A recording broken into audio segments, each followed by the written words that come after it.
आजच्या या हृदय प्रकाशन सोहळ्याचे अध्यक्ष माननीय श्री सुनीलजी शिंदखेडे, ज्यांनी आपल्या सहज सुंदर अभिनयानं अवघ्या मराठी रसिकतेला मोहिनी घातलेली आहे आणि दररोज संध्याकाळी आपल्या नजरेसमोर राहणारे, आपल्या घरात राहणारे असे महाराष्ट्राचे लाडके कलावंत माननीय श्री गिरीशजी ओक, त्याच्यानंतर माननीय श्री दत्ता गायकवाड यांनी आत्ताच अतिशय चांगल्या आठवणी जॉन येवलेकर सरांच्या सांगितल्या. त्याबरोबरच नदवी सर, व्यासपीठावर उपस्थित असलेले सर्व मान्यवर, श्रीमती ताराताई येवलेकर, रूपश्री येवलेकर, तेजश्री येवलेकर, मंजुश्री येवलेकर, साहित्य आणि कलेच्या प्रांतातील सर्व मंडळी, त्याच्याबरोबर आज सुरुवातीलाच मला अतिशय आनंद झाला या कार्यक्रमात आल्यानंतर. खरं तर सर जॉन येवलेकरांचा आणि माझा परिचय हा अलीकडच्या काळातला. आमच्या काही तुरळक भेटी झाल्या आणि त्यातून देखील त्यांचं अत्यंत समृद्ध कलासक्त असं व्यक्तिमत्व मला जाणवलं आणि त्यांच्या या कार्यक्रमाला येण्याची संधी मिळते म्हटल्यानंतर मी हा कार्यक्रम स्वीकारला आणि इथं आलो आणि एक अतिशय उल्हसित करणारं असं एक वातावरण इथं पाहिलं. त्यांच्या ज्या कविता आहेत त्या कवितांचं अत्यंत छान अशा पद्धतीने सादरीकरण शोभाताईंनी आणि त्यांच्या सहकार्याने केलं. याचा मी आवर्जून उल्लेख करतोय कारण त्याच्यामुळे या कार्यक्रमाला जी एक वातावरण निर्मिती झालेली आहे ती निश्चितच कौतुकास्पद आहे. येवलेकरांमधला कवी त्या कार्यक्रमानं इथं खऱ्या अर्थानं साक्षात केलेला आहे असं मला वाटतं आणि या कार्यक्रमाला एक आत्मीयतेचा स्वर आहे त्याचा देखील मला अतिशय आनंद झाला. अनेक कार्यक्रम होतात, बऱ्याच वेळेस ते घडवून आणले जातात, पण असे काही हृदय कार्यक्रम असतात की त्याला अंतःकरणाचा स्पर्श झालेला असतो. रूपश्री येवलेकर या जेव्हा प्रास्ताविक करत होत्या तेव्हा त्यांच्या प्रास्ताविकातून देखील त्यांच्या मनाचं सच्चेपण आणि वडिलांविषयी वाटणारं त्यांच्या मनातलं प्रेम हे अक्षरशः पाझरत होतं, ठिपकत होतं असं आपल्याला दिसेल. त्यांनी एक विधान केलं की वडिलांविषयी बोलायची माझी पात्रता नाही. मला ते अतिशय महत्त्वाचं वाटलं, साधंच विधान जरी असलं तरी, कारण वडिलांची प्रतिमा आपल्या मनात जर ठसठशीत स्वरूपात असेल, त्यांच्याविषयीचं प्रेम अत्यंत उत्कट स्वरूपात जर असेल तरच असे शब्द आपल्या मुखातून बाहेर पडतात की माझी पात्रता नाही आहे. कारण त्यांचं थोर पण त्यातून अधोरेखित होतं. जॉन येवलेकर यांनी जे कलासक्त असं जीवन अनुभवलं, पाहिलं किंवा व्यतीत केलं त्याचं एक सुंदर प्रतिबिंब त्यांच्या त्या भावनेतून मला पाहायला मिळालं. तर जॉन येवलेकरांच्या आणि माझ्या भेटी अतिशय तुरळक झाल्या, पण त्यातून देखील त्याने त्या भेटीतून जे काही शेर ऐकवले, ज्या काही द्विपदे ऐकवल्या, त्यातून त्यांचं वेगळेपण हे माझ्या निश्चितपणे स्मरणात राहिलं. मला आनंद आणखीन एका गोष्टीचा झाला की सर जॉन येवलेकर यांच्या नावाचं एक प्रतिष्ठान इथं स्थापन करण्यात आलं आणि त्या प्रतिष्ठानच्या माध्यमातून हा कार्यक्रम होतोय, ही देखील एक निश्चितच आनंदाची गोष्ट आहे. आज देव माणूस या काव्यगुच्छाचं प्रकाशन झालं. नाव देखील अतिशय समर्पक असं दिलेलं आहे, देव माणूस. कविता संग्रहाचं नाव, त्यातही बऱ्याचशा गझला आहेत, पण तरी देखील देव माणूस असं नाव त्यांनी दिलेलं आहे.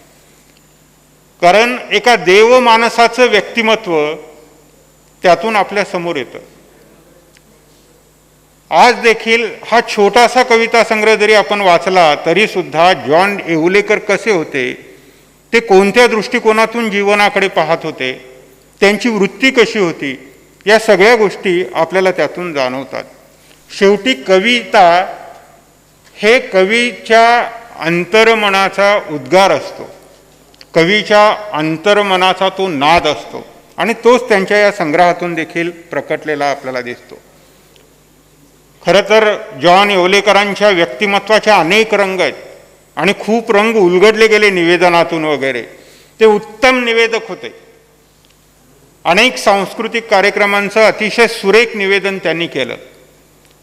आवाजाच्या दुनियातले जे आदर्श होते त्या आदर्शांच्या जवळ जाण्याचा प्रयत्न जॉन येवलेकरांनी आपल्या परीने केला. एक उत्तम निवेदक म्हणून ते वाखाणले गेले. पण त्याच्याबरोबरच त्यांना ज्योतिषविद्या देखील अवगत होती.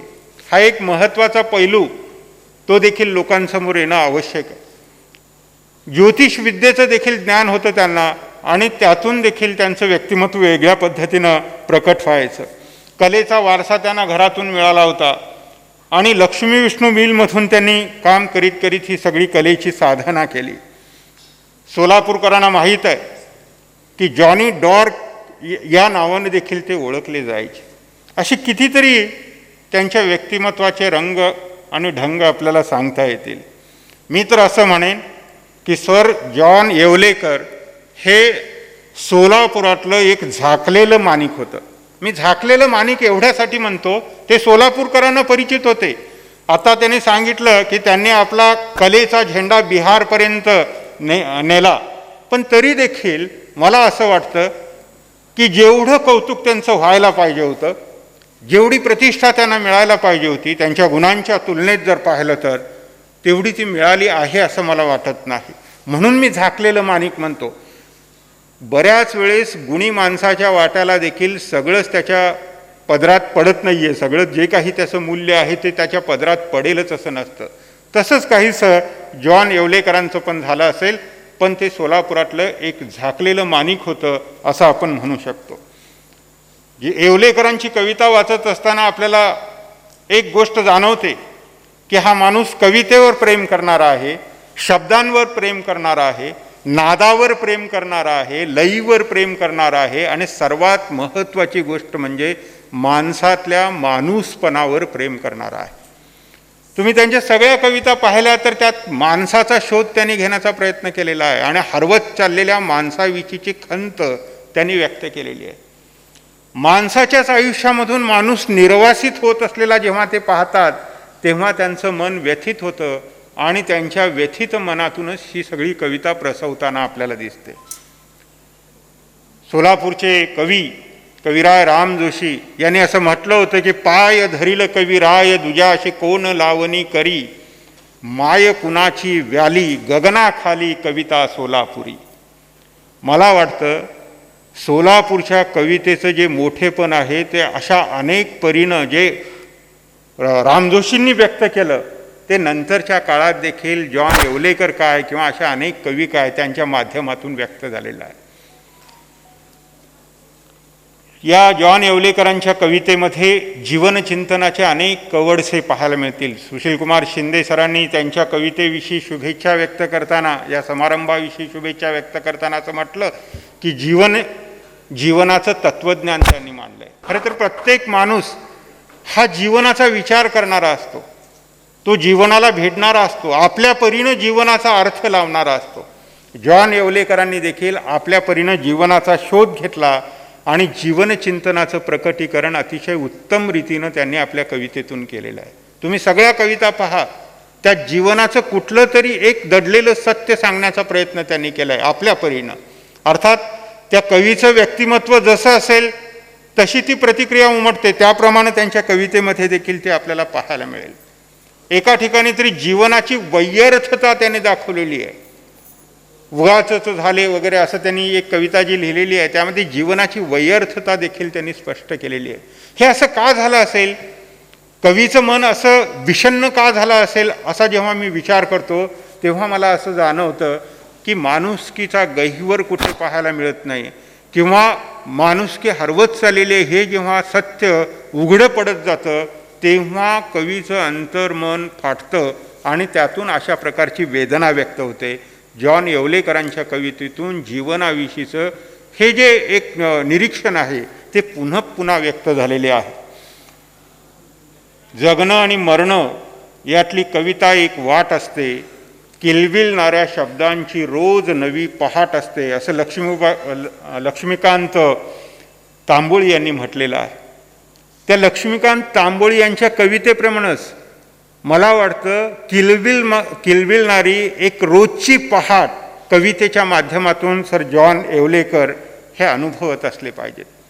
कवितेवर प्रेम करत असल्यामुळंच जीवन आणि कविता या दोन्हींचा अन्वय त्यांच्या सगळ्या चिंतनातून आपल्याला पाहायला मिळतो. त्यांनी या संपूर्ण कवितांमधून दांभिकतेचा तिरस्कार केलेला आहे.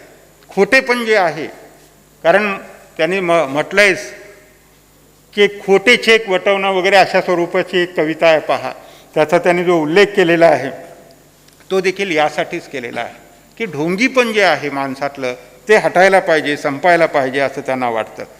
मला त्यांच्या प्रतिमांबद्दल देखील थोडंसं बोलावं वाटतं. फार वेगळ्या प्रतिमा जरी आलेल्या नसल्या तरी काही साध्या पण अतिशय महत्त्वाच्या प्रतिमा त्यांच्या कवितेतून आलेल्या आहेत.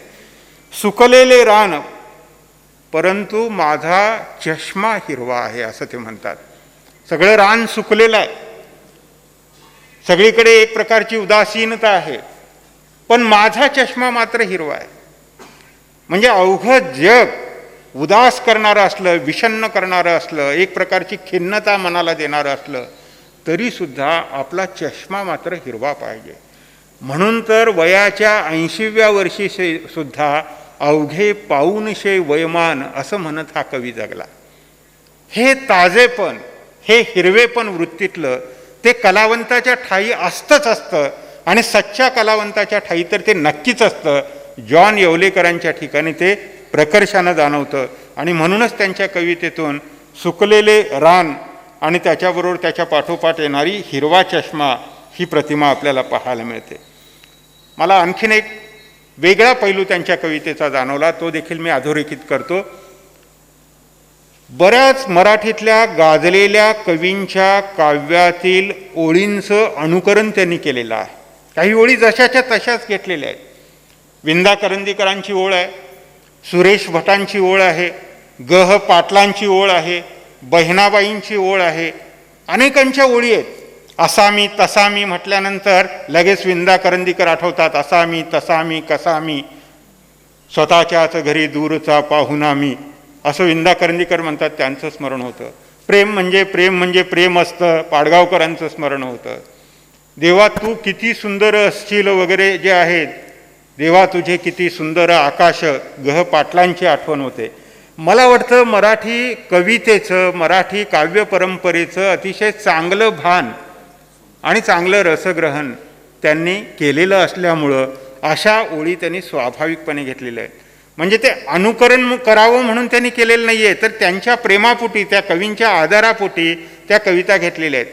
साहित्यामध्ये देखील कित्येक वेळा लेखांची शीर्षकं गाजलेली अशी कुठली तरी शीर्षकं जशीच्या तशी उचलली जातात आणि ती दिली जातात. त्या पूर्वीच्या लेखकांनी जे लिहिलेलं आहे त्याच्याविषयीचा आदर प्रकट करण्यासाठी. तेलुगू फुलांचा मराठी सुगंध लक्ष्मीनारायण बोल्ली यांच्या एका पुस्तकाचं नाव आहे, पण त्याच्यापूर्वी फडकुले यांनी त्या स्वरूपाचा एक लेख लिहिला होता, तेलुगू फुलांचा मराठी सुगंध. आणि जसाच्या तसा ते शीर्षक तिकडे त्यांनी दिलं. म्हणजे आपल्याच भूमीतल्या एका प्रतिभावंताविषयीचा आदर त्यांनी, बोल्ली यांनी देखील तसा प्रकट केला. मला असं वाटतं की जॉन येवलेकरांनी देखील सगळ्या मराठी कवितेला, काव्य परंपरेला, मराठी कवींना एका अर्थानं नमन केलेलं आहे मूकपणाने. कुठलाही देखावा न करता नमन केलेलं आहे, ते मला अतिशय महत्त्वाचं वाटतं. मी पुन्हा आणखीन एका वेगळेपणाकडे त्यांच्या जातो की किडलेल्या मनाचं दर्शन त्याने अनेक ठिकाणी घडवलेलं दिसेल. गंगाधर गाडगिळांनी मराठी कथेच्या, नवकथेच्या काळामध्ये माणसाच्या किडलेल्या मनाचं दर्शन घडवलं की माणूस किती स्वार्थी झालेला आहे, अपमतलबी झालेला आहे, त्याची मनं कशी किडलेली आहेत हे त्यांनी त्यावेळेस दाखवून दिलं. आणि तेच 21व्या शतकामध्ये देखील या जॉन येवलेकरांच्या कवितेतून पुन्हा व्यक्त होतं आहे. म्हणजे माणसाला एक सर्वात महत्त्वाची खंत कोणती आहे सध्याच्या काळामध्ये, तर माणूसपण कुठेतरी तुटत चाललंय, हरवत चाललंय याची खंत आहे, आणि तीच इथं परत व्यक्त होते. आणि कवितेच्या संदर्भातलं एक वेगळं मर्म देखील येवलेकरांनी सांगितलं, मला ते अतिशय आवडलं. ते काय कवितेचे भाष्यकार नव्हते, कवितेचे समीक्षक नव्हते, पण तरी देखील एक ओळ जी त्यांनी लिहिली ती मला अतिशय आवडली. त्याचा उल्लेख मला करावासा वाटतो. कवितेचं मर्म स्पष्ट करताना ते काय म्हणतात, जे आत नोंदलेले तेच गात राहावे आपण. फार महत्त्वाचं वाक्य आहे की बऱ्याच वेळेस आत जे असतं ते नोंदवलं जात नाही, वेगळंच नोंदवलं जातं, आणि त्यामुळे एक प्रकारचा कृत्रिमपणा कलेमध्ये येतो. पण येवलेकर आपल्याला साध्या सोप्या शब्दात सांगतात, जे आत नोंदलेले तेच गात राहावे आपण. तर आत जे नोंदलेलं आहे तेच गात राहणारा हा सोलापूरचा अत्यंत समृद्ध जीवन जगलेला कलावंत होता. मित्रांच्या गर्दीमध्ये राहिलेला कलावंत होता, आणि मित्रांना आनंद देत देत आपल्या कुटुंबालाही आणि अवघ्या आपल्या भवतालाला देखील आनंदित करणारा असा कलावंत होता. हे जग मी सुंदर करून जाईन असं पु ल देशपांडे म्हणाले होते. तर खरं सांगायचं तर कोणताही कलाकार जीवन जगत असतो ते हे जग सुंदर करून जाण्यासाठी. सर जॉन येवलेकर देखील हे जग सुंदर करून जाण्यासाठी जगले, आणि म्हणूनच आज आपण त्यांचं स्मरण करण्यासाठी इथं जमलो आहोत. मी आजच्या त्यांच्या या जन्मदिनी त्यांच्याप्रती आदरांजली व्यक्त करतो, आणि त्यांच्या या काव्यसंग्रहाबद्दल त्यांच्या गुणांचं अगदी मनःपूर्वक कौतुक करतो. धन्यवाद.